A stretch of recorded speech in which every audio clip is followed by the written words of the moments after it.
চীনা মাঞ্জার চাহিদা বাড়ছে। কম দামে সহজেই মিলছে ঘুড়ি ওড়ানোর এই মোক্ষম সুতো। কিন্তু এই চীনা মাঞ্জাই বিপদ ডেকে আনছে বাইক আরোহীদের জন্য। কলকাতার মা ফ্লাইওভারে চীনা মাঞ্জা গলায় জড়িয়ে আটকে গিয়ে বাইক আরোহীর গুরুতর জখম হওয়ার খবর প্রায়শই জানা যায়। এবার এইরকমই একটি ঘটনা ঘটল হাওড়ায়। জানা গিয়েছে শনিবার ৩রা অগস্ট বিকেলে হাওড়ার ডোমজুড়ে চীনা মাঞ্জার সুতো গলায় জড়িয়ে আহত হয়েছেন 2 বাইক আরোহী। শনিবার বিকেল 4টে নাগাদ চাঞ্চল্যকর এই ঘটনাটি ঘটেছে ডোমজুড়ের সলভ ব্রিজে। স্থানীয় সূত্রে খবর যে ডোমজুড়ের কলোরা লতিফপুরে জামা কাপড়ের ব্যবসায়ী নাজিমুল লস্কর এবং জামিদ পারভেজ বাঁকড়া বাজার থেকে কাপড় কেনার জন্য বাইকে চেপে আসছিলেন। সেই সময় হঠাৎই ঘুড়ির সুতো নাজিমুল লস্করের গলায় জড়িয়ে যায়। সলভ ব্রিজে দুজনেই রাস্তায় ছিটকে পড়েন। আহত অবস্থায় দুজনকে স্থানীয় একটি নার্সিংহোমে নিয়ে যাওয়া হয়। সেখানেই প্রাথমিক চিকিৎসার পর তাদেরকে ছেড়ে দেওয়া হয়। চীনা মাঞ্জার সুতো বিক্রি নিষিদ্ধ হলেও পুলিশি নজরদারির অভাবে তা এখনও শহরের বিভিন্ন জায়গায় বিক্রি হচ্ছে, সেটাই মনে করছেন স্থানীয়রা। তারা চাইছেন এই সুতো বিক্রি পুরোপুরি বন্ধ হোক।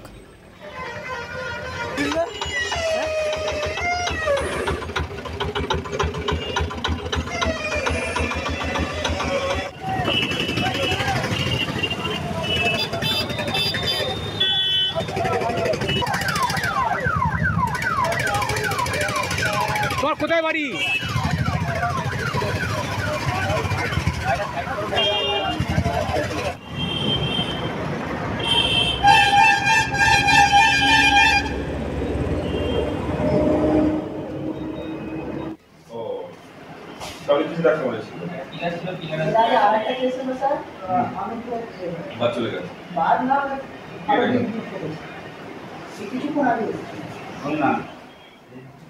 প্রত্যক্ষদর্শী হাসান শেখ কি বলছেন শোনাবো।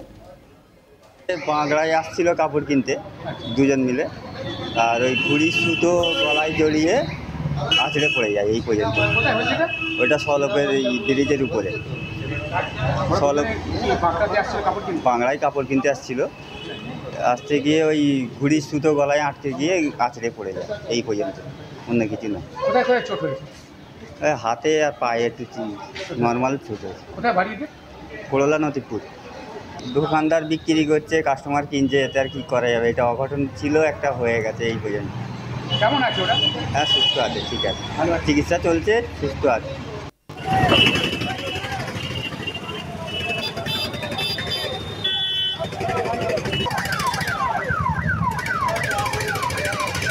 তোমার কোথায় বাড়ি?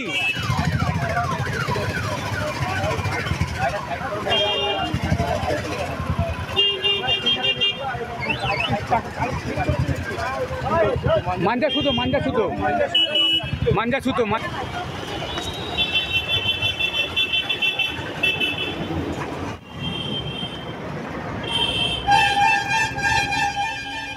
এই নিয়ে আমার কালিক বৈদ্যনাথ ঝাড় একটি রিপোর্ট দেখাবো। হাওড়া আবার চীনা মাজা গলায় জড়িয়ে পড়ে আহত হলেন 2 ব্যবসায়ী।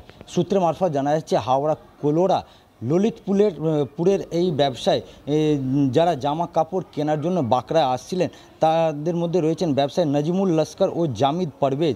তারা যখন বাইকে চেপে সলভ ব্রিজ হয়ে বাঁকড়া আসছিলেন, সেই সময় সলভ ব্রিজের উপরে তাদের গলায় চীনা মাজার যে দড়ি রয়েছে সেটা গলায় জড়িয়ে পড়ে ও তারা সেইখানে ব্রিজের উপরে ছিটকে পড়ে যান। গুরুতর আহত অবস্থা তাদেরকে সেইখান থেকে একটি বেসরকারি নার্সিংহোমে চিকিৎসার জন্য নিয়ে আসা হয় ও সেইখানে চিকিৎসার পর তাদেরকে ছেড়ে দেওয়া হয়। সূত্রে মারফত যেটা জানা যাচ্ছে যে তারা ব্যবসায়ী সূত্রে কাপড় কেনার জন্য তারা বাঁকড়া আসছিলেন ও সেই সময় তাদের গলায় এই ধরনের যে চীনা মাজার যে দড়ি রয়েছে সেটা জড়িয়ে পড়ে। কিন্তু প্রশ্ন উঠছে যে বারবার যখন যে ঘুড়ির যে চীনা মাজা রয়েছে সেটা বিক্রি করা নিষিদ্ধ রয়েছে, বন্ধ করে দেওয়ার নির্দেশও দেওয়া হয়েছে, তারপরেও তার সত্ত্বেও কী করে এত পরিমাণে এই যে চীনা মাজা রয়েছে সেটা বাজারে বিক্রি করা হয়েছে, যার ফলে যে কোনো সময় মানুষ আহত হচ্ছেন।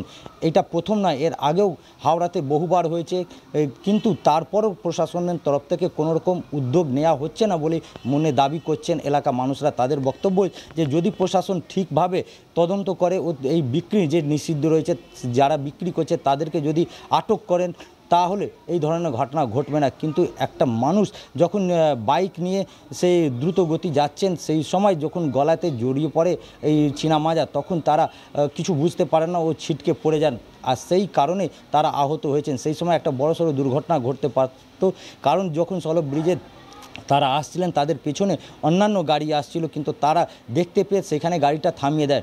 কিন্তু যদি সেই সময় যদি গাড়ির বেগ আরও বেশি থাকতো তাহলে সেইখানে বড়সড় দুর্ঘটনা ঘটতে পারত। আহত যারা রয়েছেন তারা জানিয়েছেন যে তারা কাপড় কেনার জন্য বাঁকড়া আসছিলেন বাইকে করে, দুই বন্ধু চেপে, দুই ব্যবসায়ী রয়েছেন তারা, সেই ব্যবসায়ী সূত্রে তারা বেরিয়েছিলেন ও সেই সময় তাদের সলভ ব্রিজের উপরে এই ধরনের ঘটনা ঘটে। তাদেরও বক্তব্য যে তারা যখন গাড়ি চালাচ্ছেন সেই সময় তারা বুঝতে পারেন না, কারণ এটা দেখা যায় না, হঠাৎ গলার মধ্যে জড়িয়ে পড়লে তাদের কি করা উচিত সেটাও বুঝতে পারেন না ও বাইক থেকে ছিটকে পড়ে যান। এই ঘটনার খবর পাওয়ার পর তদন্ত শুরু করা হবে মনে করা হচ্ছে পুলিশের তরফ থেকে। স্থানীয়দের বক্তব্য যে এই ধরনের যারা বিক্রি করছেন চীনা মাজা তাদেরকে অবিলম্বে গ্রেপ্তার করে শাস্তি দেওয়ার উচিত রয়েছে।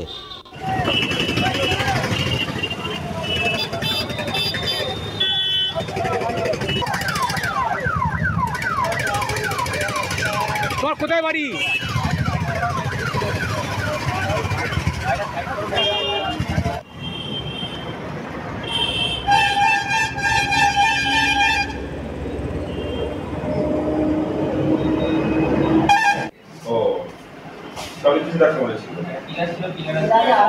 প্রসঙ্গত মা উড়ালপুল বা এজেসি বোস ফ্লাইওভারের ঘুড়ির সুতোয় দুর্ঘটনা একাধিকবার ঘটেছে। একটা সময়ে প্রায় প্রতি সপ্তাহেই চীনা মাঞ্জার সুতো গলায় লেগে দুর্ঘটনার কবলে পড়েছেন বাইক আরোহীরা। দুর্ঘটনার শিকার হতে দেখা গিয়েছে খোদ কলকাতা পুলিশের একজন ট্রাফিক সার্জেন্টকেও। এর আগেও এই একই কারণে দুর্ঘটনার সাক্ষী থেকেছে শহর কলকাতা। একাধিক দুর্ঘটনার পর এই বিষয় নিয়ে নড়ে চড়ে বসে কেএমডিএ। এবার সেই একই ঘটনার পুনরাবৃত্তি হলো হাওড়ার ডোমজুড়ে।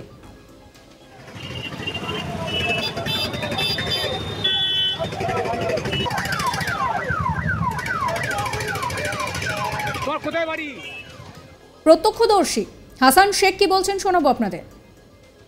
বাঁকড়ায় আসছিল কাপড় কিনতে দুজন মিলে, আর ওই ঘুড়ির সুতো গলায় জড়িয়ে আছড়ে পড়ে যায় এই পর্যন্ত। কোথায় হয়েছে এটা? ওইটা সলপের ব্রিজের উপরে।